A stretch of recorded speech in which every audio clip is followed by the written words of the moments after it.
അപ്പോൾ ഗായ്സ് ഇന്ന് നമുക്കൊരു ഗസ്റ്റ് ഉണ്ട്.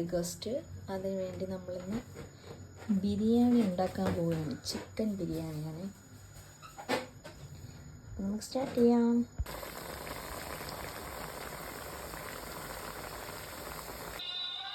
ഗൈസ് കുറച്ച് ചിക്കൻ കറി ഞാൻ മാറ്റി വെച്ചു ഇതിലോട്ട്.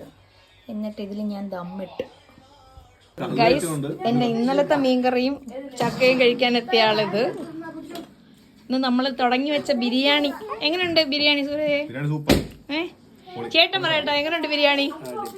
അടിപൊളി. ചേട്ടൻ കഴിച്ചു കേട്ടോ. ചേട്ടാ എങ്ങനെയുണ്ട് ചേട്ടാ? അപ്പൊ ചേട്ടൻ കഴിച്ചിട്ടാണ് റിസൾട്ട് പറഞ്ഞത്. ഞാൻ കഴിച്ചോണ്ടിരിക്കും. നല്ല സൂപ്പർ ബിരിയാണി ഗൈസ്. ഞാൻ എന്നും വെച്ച് കൊള്ളാന്ന് ഞാൻ പറഞ്ഞല്ലേ കേട്ടിട്ടുള്ളൂ. ഇന്നിപ്പോ ഇവര് പറഞ്ഞു കേട്ടില്ലേ?